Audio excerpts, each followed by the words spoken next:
දැන් මාස 25ක ස්ථාවර තැන්පතු සඳහා 10.75ක අසම සම පොලියක් LB යසෙසුරු.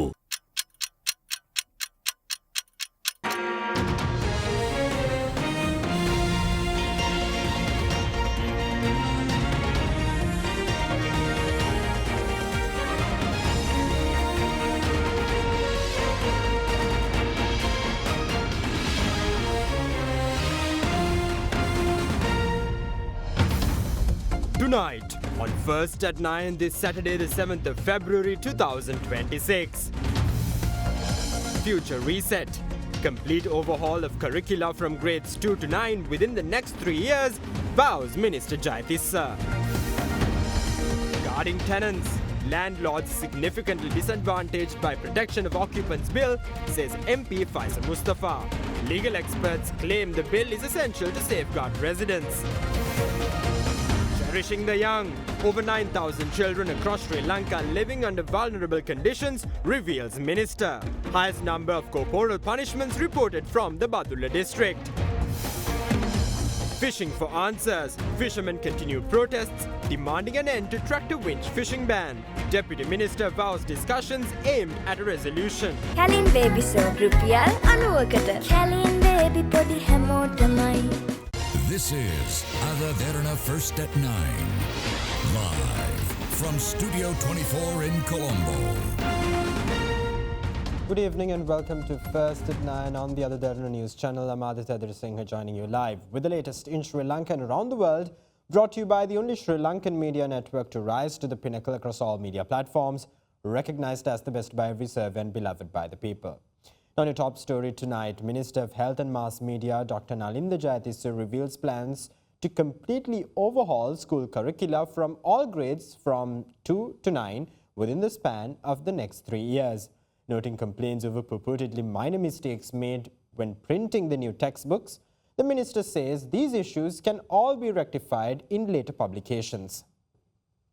The latest edition of the series of conferences organised by the National Movement for Education Reforms was held yesterday in Ratnapura.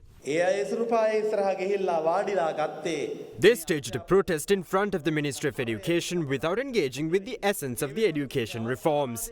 Instead, they exploited an opportunity to seek power and attention by initiating a controversial discussion. We will not allow that to happen. We do not consider this a serious issue. We take seriously only those who offer well-founded criticism, including individuals of similar standing.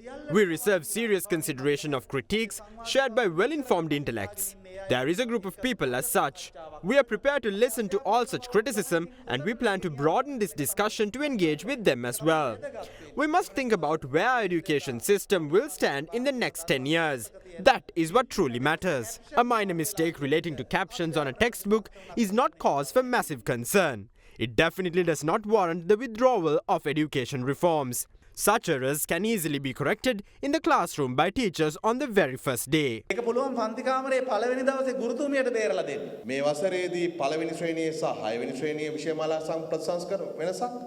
reforms for grade 1 and grade 6 were implemented this year.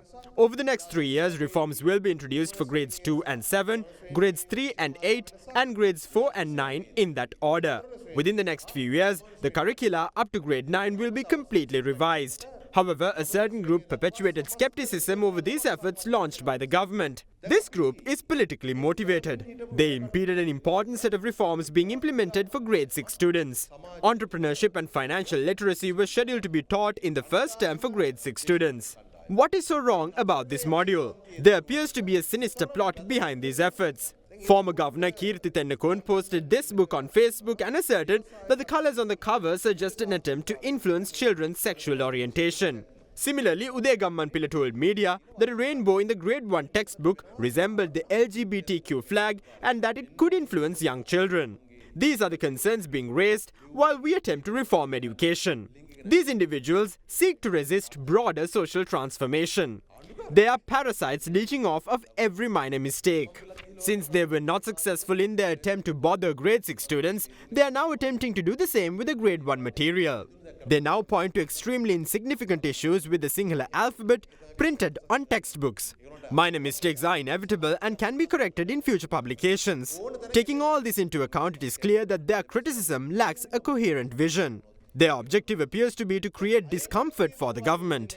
ආණ්ඩුව අපහසුතාවයට පත් කිරීම වුණාට මොකක් හරි අල්ලගන්න. ඔබේ සම හඳුනාගෙන ඖෂධීය ශාකසාරමය Forever face wash එකක් භාවිතා කරන්න. A special discussion held at the parliamentary complex under the patronage of Prime Minister Dr. Harney Amarasuriya focused on strengthening Sri Lanka's vocational education sector. The government has decided to modernize and develop 25 technical colleges across all districts in line with the global standards. Prime Minister Dr. Harney Amarasuriya emphasized that these reforms should go beyond skills trainings with strong attention to students' mental health and overall well-being. Plans include modern hostels, cafeterias, healthcare facilities, and recreational and aesthetically designed environments, and creating a distinct identity for each technical college. Deputy Minister of Vocational Education Nalin Hevage stated that the development work at 23 technical colleges is expected to begin soon, with support from the Triforces to enhance human resources for national development. The discussion was attended by senior officials from the Defence and Education Ministries and the Triforces. Now, on the subject of reforms, all excise trade unions have expressed their agreement to the digitalization and modernization geared towards increasing excise revenue collection. The consensus was reached during a discussion held at the Presidential Secretariat with the participation of Excise Department officials, trade union representatives, and senior government authorities.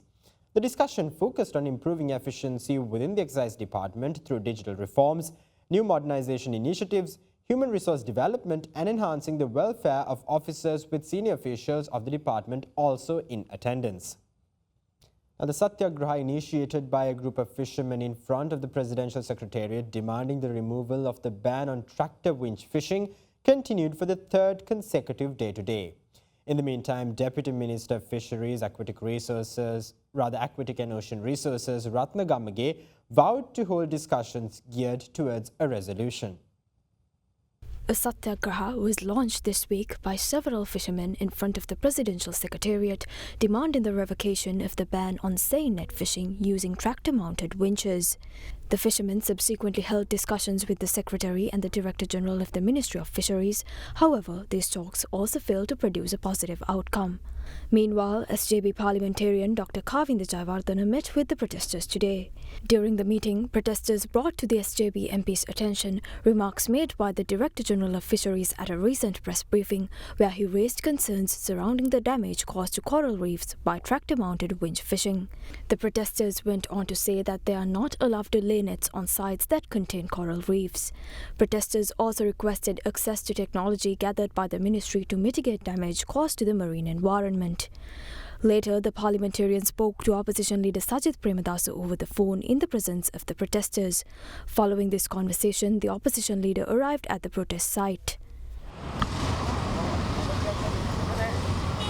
If this ban was imposed solely based on the minister's words without a formal regulation being issued, that is indeed a serious mistake. In the lead-up to the election, they spoke to the fishing community in a very friendly manner. In reality, the fishermen were misled and deceived by those promises. We will fulfill our responsibility to raise this matter in Parliament.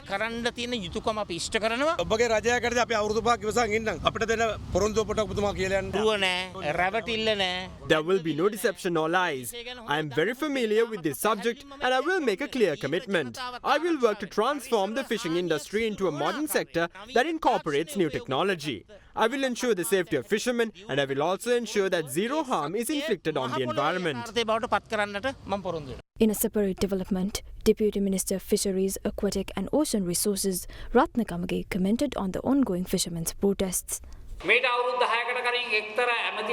10 years ago, a certain minister signed a set of meeting minutes permitting the use of seine net fishing using tractor-mounted winches. However, this method has not been sanctioned by the Fisheries and Aquatic Resources Act. We have no intention of depriving fishermen of their livelihoods. We requested that they temporarily suspend this practice while we explore an alternative. However, the matter is now a bit complicated since they have filed a case in court. These fishermen have invested a significant amount of resources in tractors and seine nets. Now they are unwilling to stop, while small-scale fishermen are urging us to put an end to this practice. Small-scale fishermen say that they can no longer sustain their own fishing activities. Meanwhile, environmentalists warn of serious damage being caused to seabeds. We must carefully consider all aspects of the issue. We will certainly discuss this matter further and work towards a solution. The Independence Day celebration and the government's crackdown on corruption were under the political limelight today. The Independence Day celebration was held recently. The Buddhist flag was designed in Sri Lanka. The Buddhist flag hoisted at the Independence Square was first hoisted to commemorate the 125th anniversary since the Buddhist flag was first designed, as well as the Sambuddhatva Jayanti. When they removed the Buddhist flag for the Independence Day celebration, we thought it was to hoist the national flag for the celebration and that they would rehoist the Buddhist flag thereafter. However, they hoisted the national flag on a separate flagpole and the flagpole of the Buddhist flag was left empty.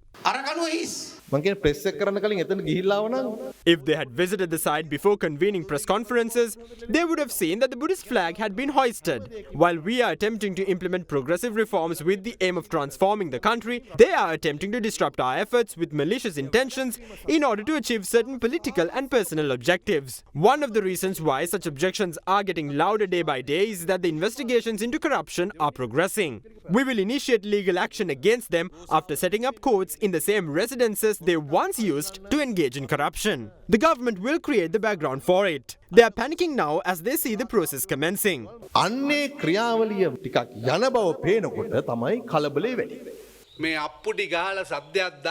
No matter how much the government attempts to divert public attention towards the opposition by levelling baseless accusations, the public can still view the government's impurity. They must reveal the truth about the corruption which occurred during the coal tender procurement. According to reports, this fraud results in a loss of 150 million rupees per day to the government. The government has also failed to reveal what happened to the 323 red-flagged containers. When a criminal or an individual who has committed corruption is summoned to the CID or the police, they act as if there is a massive public outcry against it. We will not allow such criminals to be at large. We will most certainly put them before the law. We will initiate legal action against them. When the public seized power, they took the right decision during both the Aragalaya in 2022 and the government change in 2024. When those who were granted power do not make use of it properly, Namal seizes the moment, goes to the CID and puts on a media spectacle. The government as well as Namal are putting on media spectacles. Sarvajana Balaya party leader parliamentarian Dilith Jayavira called on opposition political parties not implicated in corrupt politics to join the Sarvajana Balaya in protesting the government on the 1st of May. Jayavira says the government has not lived up to the expectations of the people despite over 50% of the public trusting the NPP to revive Sri Lanka. The establishment of Sarvajana Sabha within the Asmadala electorate in Aranayaka was held today under the patronage of Sarvajana Balaya leader parliamentarian Dilith Jayavira. After 78 years of inconsistent politics, Sri Lanka's civility, pride, culture and economy have taken a turn for the worst. Over 50% of you may have voted for the NPP. That is in fact what should have happened anyway because people had high hopes for the country if the NPP took over. Is that what happened? What happened was the exact opposite. Corruption still remains rampant, if not worse than ever before. All controversies from the arbitrary release of 323 containers to the recent coal fraud stand testament to this fact. People desperately inquire whether Sri Lanka will make its way out of its current plight.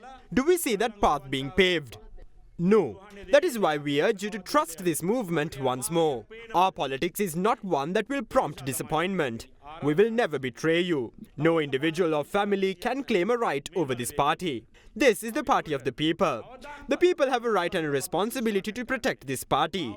To that end, we must all march forward together as one. Join us on the 1st of May if your political movement is not one that engages in deal-based politics. We invite all such parties to join us on one stage to raise our voices together against this government.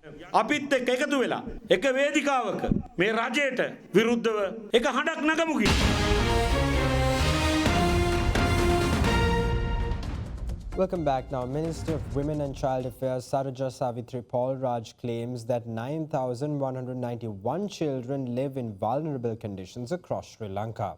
She went on to reveal that the highest number of corporal punishments have been reported from the Badula district.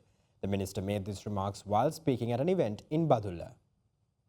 Badulla දිස්ත්‍රික්කයේ අවදානම් පවුල් කීයක් තියෙනවද ළමයින් සම්බන්ධව ගත්තොත් අනාරක්ෂිත ළමයින් හඳුනාගෙන තියෙනවා Badulla 511 at-risk children have been identified within the Badulla division alone. Custody of children in this area is typically transferred to grandmothers upon the mother moving overseas for employment. Grandmothers feed and clothe their children. However, under these circumstances, we observe that not enough concern is given to children's health, safety and overall quality of life.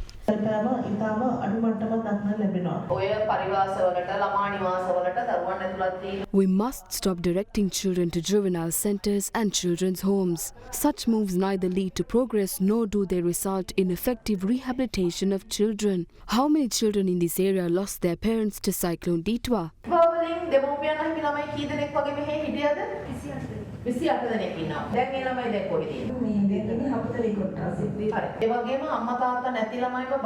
Many have volunteered to adopt children who were orphaned. Hand over a report regarding these 28 children as soon as possible. Badulla district reports the highest number of corporal punishments inflicted by their parents on their children. Meanwhile, the majority of sexual crimes have been reported from Velikanda. Corporal punishment is often a result of several underlying social issues, including gaps in literacy, addiction to narcotics, and so on. We must save these children. If we fail to do so, these children will grow up only to inflict the same pain on their children. This is by no means a simple task. There is a lot of risk. At the moment, 9,191 children live in vulnerable conditions across Sri Lanka. Sri Lankan devotees continued to gather at the Hunupitiya Gangarame temple for the third day today to witness and venerate the sacred relics of Lord Buddha, which arrived in Sri Lanka from India. The sacred relics will be open for veneration continuously until 7 a.m. on the 11th of February. The sacred relics of Lord Buddha, unearthed at the historic Devnimuri site in Gujarat, arrived in Sri Lanka for a special exposition at the Gangarame temple in Hunupitiya. Marking the first occasion, the Devnimuri relics have travelled out of India. Last night, several government ministers and politicians, including opposition leader Sajith Premadasa, arrived at the temple to witness and venerate the sacred relics. Former President Maithripala Sirisena also venerated the relics this morning. The sacred relics also received the adoration of devotees from across the island. In light of the extraordinary circumstances, special security arrangements have also been implemented for the duration of the exposition. In addition, several 24-hour dhansal have also been organized for the devotees. The sacred relics are open for veneration continuously until 7 a.m. on the 11th of February.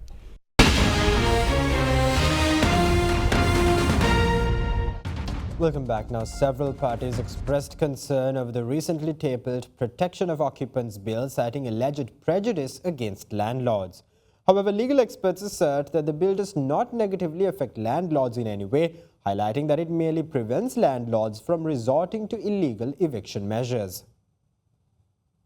Sri Lanka possesses several legislative frameworks to address potential conflicts between landlords and tenants, including the Recovery of Possession of Premises Given on Lease Act No. 1 of 2023. In this context, the incumbent government recently tabled the Protection of Occupants Bill in Parliament for approval. As per the preamble, the primary objective of the bill is to establish a legal framework against the arbitrary eviction of tenants from rented properties. However, several stakeholders expressed objection towards the bill. මම මේ කෙටුම්පත දකින්න යකාගේ නීතියක් හැටියට කුලිනිවැසියන් බදු පහර හැරියත් ජලය විදුලිය සහ පොදු පහසුකම් ලබා ගැනීමේ වරම තියෙනවා කුලියට සිටින උදවියට මේ පනත පාවිච්චි කරලා උසාවියට ගිහිල්ලා අයථා ප්‍රයෝජන ගන්න පුළුවන්. Section 2 of the bill ensures that landlords cannot suspend any form of service or utility provided to occupants or refuse to repair or maintain such services. Section 4 stipulates that landlords or any other party authorized by the landlord shall not directly or indirectly damage, demolish, or tamper with the premises in order to compel an occupant to vacate. Meanwhile, Section 5 stipulates that the landlord or any party authorized by the landlord shall not eject or cause to eject the occupant from the premises in contravention of the terms and conditions of any lease or tenancy agreement. In this context, several parties claim that the bill is prejudiced against landlords. Many apartments are being constructed in the country. If this bill creates a situation where tenants cannot be evicted and become de facto owners of rented properties, no investment will flow into the housing construction sector. Therefore, this act hinders the economic growth of the country. This also creates issues for prospective renters. මේ රටේ ගෙවල් කුලී 50 දිනනවා 2023 අංක එක දරන 50 දිනනවා මේකට සංශෝධනයක් ඉදිරිපත් කරා නම් ওই ප්‍රශ්නේ විසඳෙනවා 1972 ගෙවල් කුලී වලට යටත්ව ලැබුණ ගයකට විතරද බලපාන්නේ කියන එක මේක බලපාන්නේ කාටද කියන එක මා දැනුවත් කරන්න යමතෝ. Other Derana sought insights from a legal expert on the controversial Protection of Occupants Bill. A procedure to evict tenants who violate rent terms existed as per provisions of the Recovery of Possession of Premises Given on Lease Act No. 1 of 2023. This new act is intended to be enacted alongside the existing act. This act aims to prevent harassment against lawful tenants. It prevents landlords from resorting to any form of violence or other illegal alternatives to evict tenants in case of non-payment of rent. The recourse for this is the Recovery of Possession of Premises Given on Lease Act No. 1 of 2023. This bill is not prejudiced against landlords in any way. The 2023 Act concerns tenants refusing to pay rent. In any case, legal action should be sought in such instances. Several parties have filed fundamental rights petitions before the Supreme Court pertaining to concerns surrounding the bill. Against this backdrop, Justice Minister Sarvajana notes that final steps regarding the bill are yet to be taken. This opinion is wrong. Landlords will not be negatively affected by this bill. It is incorrect to claim that this law prevents the eviction of tenants. I urge the public to not let misinformation cause unnecessary fear. This bill is yet to be enacted. Around 1 month will be allocated for suggestions and proposals. Landlords can continue to rent out their premises pursuant to the existing act. Tenants can be evicted lawfully. This act only prevents landlords from resorting to unlawful means to evict tenants. If there are shortcomings, let us address them. ඒකෙත් තව අඩුපාඩුවක් තියෙනවා අපි හදාගමු.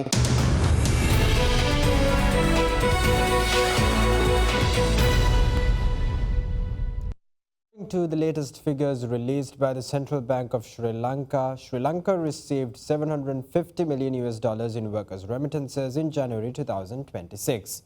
According to the report, foreign remittances received in January 2025 were recorded at $573 million. A significant increase of $178.1 million was seen in January 2026 compared to the corresponding period last year. 317,381 tourists have arrived in Sri Lanka as of the 4th of February this year. 40,054 tourist arrivals were recorded during the first 4 days of February.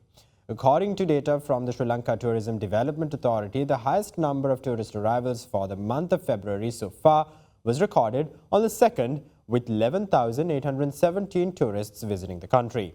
India continues to be Sri Lanka's top source market, with 5,287 Indian tourists visiting the country during the first 4 days of February, while the United Kingdom trails in second with 5,184 tourist arrivals.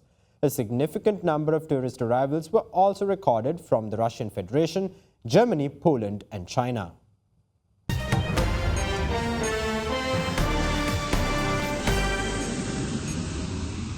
Now in your world news, thousands of mourners gathered in Islamabad today to start burying the 31 killed in suicide bombing at a Shiite Muslim mosque. A residents expressed concern that there could be further attacks.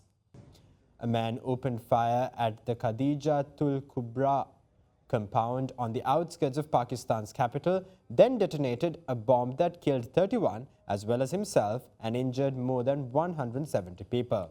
The Islamic State group claimed responsibility for the attack in a statement. Funeral prayers for some of the victims were held in an open area near the mosque today morning under tight security. Defense Minister Khawaja Asif posted on X yesterday that the bombers had a history of traveling to Afghanistan, blaming neighboring India for sponsoring the assault without providing evidence. India's Foreign Office condemned the mosque attack and rejected the assertion that it had any involvement.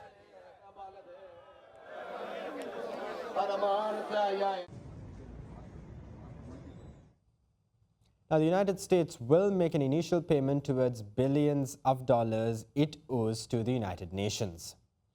As of 2026, the US owes around $2.19 billion in debt, along with another $2.4 billion for current and past peacekeeping missions and another $43.6 million for UN tribunals. 2 weeks prior, the UN Secretary-General Antonio Guterres stated that the 193-country organization is at risk of imminent financial collapse due to unpaid fees, where more than 95% of the said fees are owed by the US. The US ambassador stated that an initial payment will be made in a matter of weeks.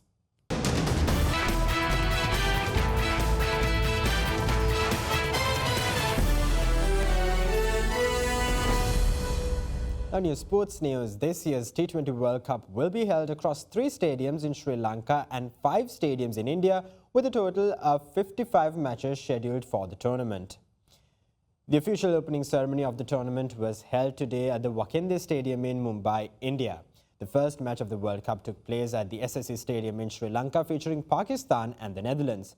Batting first, the Netherlands were bowled out for 147 runs in 19.5 overs.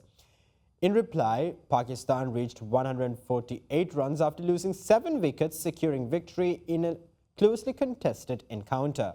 The second match of the T20 World Cup was held today in Kolkata, India, between the West Indies and Scotland, with the West Indies batting first and putting up a competitive total in their allotted 20 overs. FM Derana is the official radio partner of this year's T20 World Cup, providing listeners with live commentary of all matches throughout the tournament. That's all the news we have for you tonight. Thank you. Have a great night.